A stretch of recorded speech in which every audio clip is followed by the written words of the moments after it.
This Zoom session is being brought to you by the Fractal Horizon.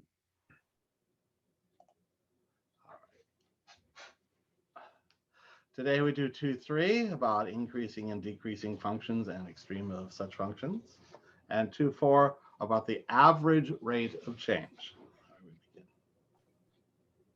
An increasing function, which is one which goes from lower left to upper right. When you increase the input, you increase the output. A less than B means that f of A is less than f of B. I therefore actually prefer to call it order preserving. A decreasing function goes from upper left to lower right. When you increase the input, you decrease the output. So if A less than B, then f of A is greater than f of B. So I actually prefer to call such functions order reversing. So here's a function which is increases for a while, then decreases for a while, then increases for a while. It is increasing on the interval from pi from x from negative pi to negative pi halves, and from pi halves to pi. So it's increasing on these two intervals. It's decreasing on the interval from minus pi halves to pi halves. So we can talk about intervals where a function is increasing or decreasing. Now, if a function is increasing and then decreasing, then at least for a moment, it's at what's called an extreme value. A local minimum is where it's minimum. It's smallest, where f is the smallest value in its neighborhood, like here. So the minimum value of y is f of a at x equals a. The local maximum is where it reaches the largest value in its neighborhood. So for x is close enough to a, then f of a is the largest value of f of x.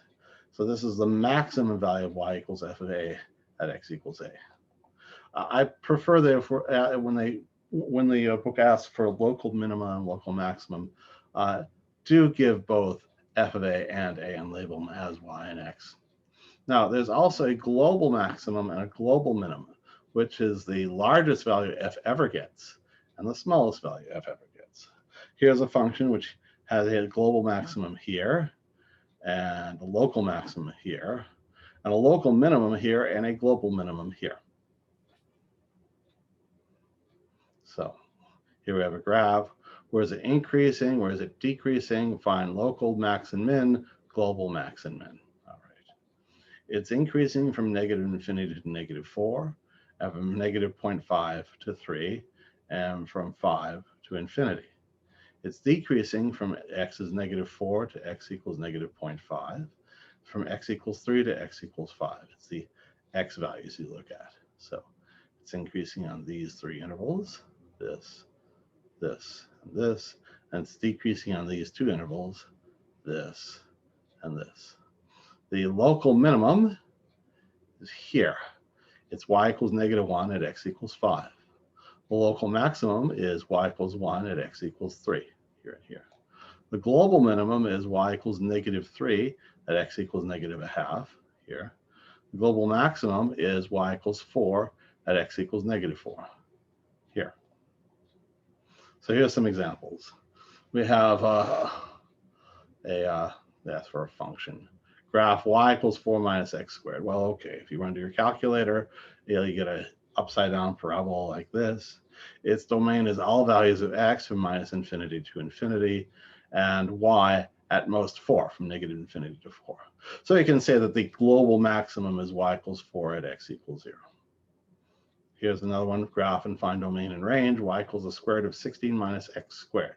This is actually the upper half of a semicircle, like this, of radius 4. The domain is from x negative 4 to 4, and the range is from 0 to 4. And again, 0, y equals 4 is the maximum at x equals 0. All right. Here we ask for domain, range, increasing intervals, and decreasing intervals. All right, domain. So it goes from negative 1 to 1, 2, 3, 4. X from negative 1 to 4. And y is from negative 1 here to positive 3 here. It's increasing on this interval from x from negative 1 to 1. It's also increasing in this interval from x equals 2 to 4. So increasing on those two. It's decreasing from x equals 1 to x equals 2 here. Like that. Okay, well, that's simple enough. Let's